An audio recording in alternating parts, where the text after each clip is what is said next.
ये आकाशवाणी रायपुर है। प्रादेशिक समाचार बुलेटिन के साथ मैं शुभ्रा भट्टाचार्य।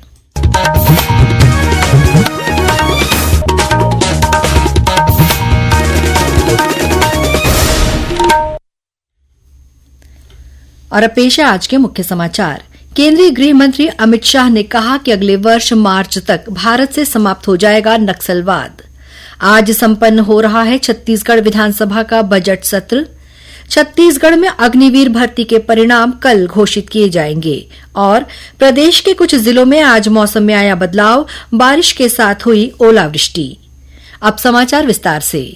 केंद्रीय गृह मंत्री अमित शाह ने राज्यसभा में आज गृह मंत्रालय के कामकाज पर चर्चा का उत्तर देते हुए कहा कि अगले वर्ष मार्च तक भारत में नक्सलवाद समाप्त हो जाएगा। उन्होंने कहा कि नक्सल प्रभावित इलाकों में सड़क संपर्क और इंटरनेट की पहुंच बेहतर होने के साथ ही नए बैंक और एटीएम खोले गए हैं।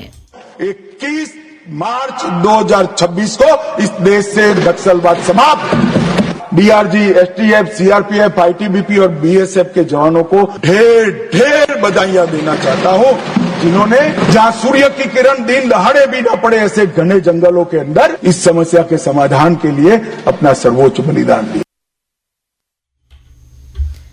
बीजापुर जिले के गंगालूर क्षेत्र में कल हुई मुठभेड़ में शहीद हुए बीजापुर डीआरजी के आरक्षक राजूराम ओयाम के पार्थिव शरीर को जिला मुख्यालय लाया गया। शहीद जवान को नए पुलिस लाइन स्थित शहीद वाटिका में श्रद्धांजलि दी गई। इस दौरान बस्तर रेंज के IG Sundarraj P, DIG Kamlochan Kashyap, जिले के पुलिस अधीक्षक जितेंद्र यादव सहित अन्य पुलिस अधिकारी और स्थानीय जनप्रतिनिधि मौजूद थे।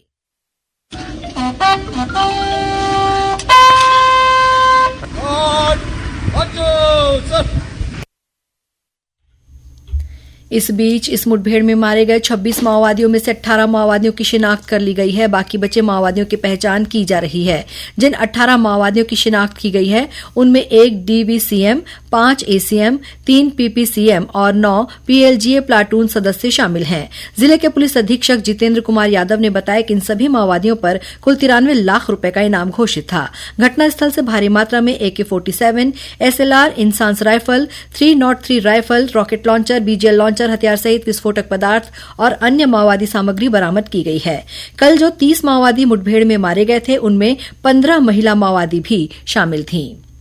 गरियाबंद जिले के मैनपुर पंडरीपानी के पहाड़ी क्षेत्र में सुरक्षा बलों ने माओवादियों द्वारा सुरंग में छुपाकर रखे गए 8 लाख रुपए बरामद किए हैं। जिले के पुलिस अधीक्षक ने बताया कि बम बनाने में उपयोग किए जाने वाले 13 जिलेटिन, नक्सली बैनर, 10 से अधिक डायरी और साहित्य भी जब्त किया गया है। गरियाबंद पुलिस को नक्सलियों के सप्लाई सिस्टम और सपोर्ट सिस्टम को तोड़ने में एक अच्छी सफलता हासिल हुई है। एक संयुक्त अभियान में गरियाबंद पुलिस, एसटीएफ, कोबरा और सीआरपीएफ की टीमें शामिल थी, जहां पर एक नक्सलियों का डंप रिकवर करने में सफलता हासिल हुई है। इस डंप में 8 लाख रुपए कैश, कई एक्सप्लोसिव सामग्री और नक्सली साहित्य डायरी बरामद हुई है। इसमें अभी सभी डायरी का अवलोकन किया जाएगा, जिसमें हमारा मुख्य फोकस रहेगा कि ये पैसे का सोर्स जाना जाए। इसमें जो भी नक्सलियों को पैसा दिया है, इस संगठन को जिन्होंने पैसा दिया है उन पर भी इसमें कार्रवाई की जाएगी। इस बीच खबर मिली है कि आज सुकमा जिले में 4 माओवादियों ने आत्मसमर्पण किया। इनमें 2 लाख रुपए की एक इनामी महिला माओवादी भी शामिल है। छत्तीसगढ़ विधानसभा के बजट सत्र का आज अंतिम दिन है। सत्र के दौरान कुल 17 बैठकें हुई। सदन में आज भाजपा सदस्य धर्मजीत सिंह ने ध्यानाकर्षण प्रस्ताव के जरिए राज्य की नदियों में घटते भूजल स्तर का मुद्दा उठाया। भाजपा विधायक धर्मजीत सिंह ने कहा कि शिवनाथ जैसी महत्वपूर्ण नदियों में भूजल स्तर घटने से इस साल मार्च महीने में सूखे जैसे हालात बन गए हैं, जिससे राज्य में जल संकट की स्थिति पैदा हो रही है। उन्होंने कहा कि राज्य में भूजल स्तर दिनों दिन घटता जा रहा है। जवाब में उप मुख्यमंत्री अरुण साव ने बताया कि जल संरक्षण और वर्षा जल संचयन कार्यक्रम के अंतर्गत 68,000 से अधिक कार्य किए गए हैं। वहीं 32,000 से अधिक तालाबों का जीर्णोद्धार किया गया है। इसके अलावा जलभराव, वाटरशेड और पौधरोपण के कार्य भी किए गए हैं। विधानसभा अध्यक्ष डॉ रमन सिंह ने मुख्यमंत्री विष्णुदेव साय को गर्मी के मौसम में जल संकट की चुनौतियों से निपटने के लिए 1 सप्ताह के भीतर वरिष्ठ अधिकारियों के साथ उच्च स्तरीय बैठक कर कार्य योजना बनाने के लिए कहा। इस पर मुख्यमंत्री ने विधानसभा अध्यक्ष को आश्वासन दिया कि वे इस मामले में कलेक्टरों को निर्देश देंगे। प्रादेशिक समाचार आप आकाशवाणी रायपुर से सुन रहे हैं और अब आगे बढ़ते हैं बाकी के समाचारों की ओर। विधानसभा में आज नेता प्रतिपक्ष डॉक्टर चरणदास महंत और अन्य कांग्रेस विधायकों ने शून्यकाल में धान खरीदी में अनियमितता का आरोप लगाते हुए स्थगन प्रस्ताव लाया, जिसे विधानसभा अध्यक्ष डॉक्टर रमन सिंह ने अग्राह्य कर दिया। इससे नाराज विपक्षी सदस्यों ने सदन से बहिर्गमन कर दिया। वहीं आज सदन में छत्तीसगढ़ राज्य औद्योगिक सुरक्षा बल विधेयक, छत्तीसगढ़ निजी विश्वविद्यालय स्थापना संचालन संशोधन विधेयक, छत्तीसगढ़ पंचायत राज संशोधन विधेयक और छत्तीसगढ़ लोकतंत्र सेनानी सम्मान विधेयक पारित किया गया। हालांकि विपक्षी सदस्यों ने छत्तीसगढ़ लोकतंत्र सेनानी सम्मान विधेयक को लेकर आपत्ति जताई, जिसे सभापति ने खारिज कर दिया। इससे नाराज कांग्रेस विधायकों ने सदन से बहिर्गमन कर दिया। मुख्यमंत्री विष्णुदेव साय ने कहा कि लोकतंत्र के सेनानियों का सम्मान करते हुए ये विधेयक सदन ने पारित किया है। लोकतंत्र के सेनानियों का सम्मान करते हुए एक विधेयक छत्तीसगढ़ विधानसभा में पास किए हैं। जो इमरजेंसी के दौरान अंदर हुए थे, 19 महीना जेल काटे थे, पिछला जो 5 साल का उनका जो नहीं मिला था उसको भी एक मुश्त देने का काम किए और इसको एक कानूनी रूप दिए हैं ताकि आगे चलकर उनके सम्मान में किसी तरह का कोई कटौती नहीं हो।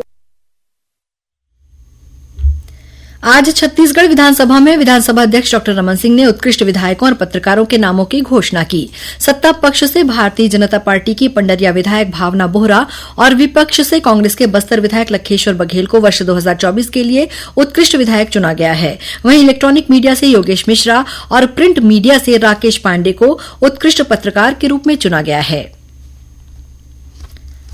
राष्ट्रपति द्रौपदी मुर्मू 24 मार्च को छत्तीसगढ़ दौरे पर आएंगी। राष्ट्रपति भारतीय वायुसेना के विमान से सुबह करीब 10:30 बजे रायपुर के स्वामी विवेकानंद विमानतल पहुंचेंगी। एयरपोर्ट पर राज्यपाल, मुख्यमंत्री, विधानसभा अध्यक्ष और गणमान्य लोग उनकी अगवानी करेंगे। इसके बाद वे सड़क मार्ग से छत्तीसगढ़ विधानसभा के लिए रवाना होंगी, जहां वे विधानसभा के रजत जयंती समारोह में शामिल होंगी। इस दौरान राष्ट्रपति का प्रबोधन भी होगा। कार्यक्रम में शामिल होने के बाद राष्ट्रपति करीब 12:30 बजे वापस रायपुर के स्वामी विवेकानंद विमानतल पहुंचेंगे और विशेष विमान द्वारा नई दिल्ली के लिए रवाना हो जाएंगी।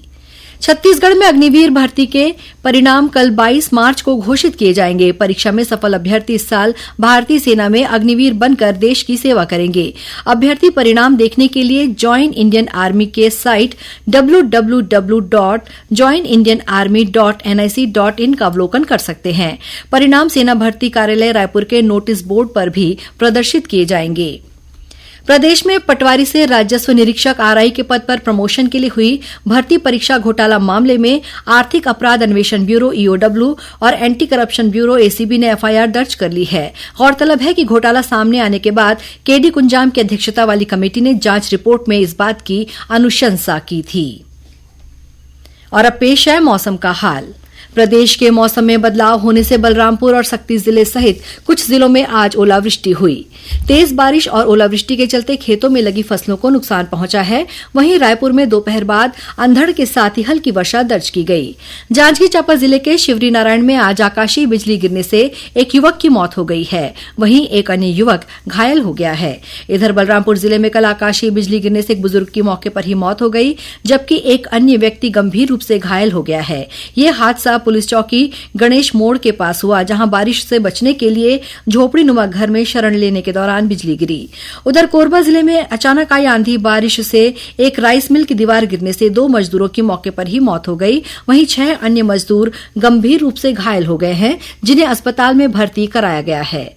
मौसम विभाग ने कल 22 मार्च को प्रदेश में कुछ स्थानों पर हल्की वर्षा होने अथवा गरज चमक के साथ छींटे पड़ने की संभावना जताई है। वहीं 1-2 स्थानों पर गरज चमक के साथ अंधड़ चलने, वज्रपात होने और ओलावृष्टि के भी आसार हैं। सरगुजा और बिलासपुर संभाग में आंधी चलने और आकाशीय बिजली गिरने की चेतावनी दी गई है।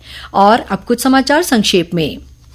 खैरागढ़ छुईखदान गंडई जिले में आज आयोजित गौ सेवा रत्न अलंकरण महोत्सव में राज्यपाल रमेन डेका शामिल हुए। इस अवसर पर राज्यपाल ने गौशाला में पहुंचकर विधिवत पूजा अर्चना की और गौ माता की आराधना में भाग लिया। मुख्यमंत्री विष्णुदेव साय ने 22 मार्च को विश्व जल दिवस के अवसर पर प्रदेशवासियों से जल संरक्षण अभियान को जन आंदोलन का रूप देने की अपील की है। छत्तीसगढ़ उच्च न्यायालय के मुख्य न्यायाधीश रमेश सिन्हा ने आज वर्चुअल रूप से सूरजपुर जिला न्यायालय में नवीन अभिलेखागार कक्ष और पीड़ित विश्राम कक्ष का लोकार्पण किया। सरगुजा सांसद चिंतामणि महाराज ने आज नई दिल्ली में रेल मंत्री अश्विनी वैष्णव से मुलाकात कर उन्हें ज्ञापन सौंपा और उनसे अंबिकापुर क्षेत्र की रेल सुविधाओं से संबंधित लंबित मांगों को शीघ्र स्वीकृत करने का आग्रह किया और छत्तीसगढ़ व्यावसायिक परीक्षा मंडल द्वारा प्री एमसीए और पीपीटी की प्रवेश परीक्षा के लिए आवेदन प्रक्रिया शुरू कर दी गई है। आवेदन करने की अंतिम तिथि 11 अप्रैल है। अंत में मुख्य समाचार एक बार फिर। केंद्रीय गृह मंत्री अमित शाह ने कहा कि अगले वर्ष मार्च तक भारत से समाप्त हो जाएगा नक्सलवाद। आज संपन्न हो रहा है छत्तीसगढ़ विधानसभा का बजट सत्र। छत्तीसगढ़ में अग्निवीर भर्ती के परिणाम कल घोषित किए जाएंगे और प्रदेश के कुछ जिलों में आज मौसम में आया बदलाव, बारिश के साथ हुई ओलावृष्टि। इसी के साथ प्रादेशिक समाचार बुलेटिन समाप्त हुआ। नमस्कार।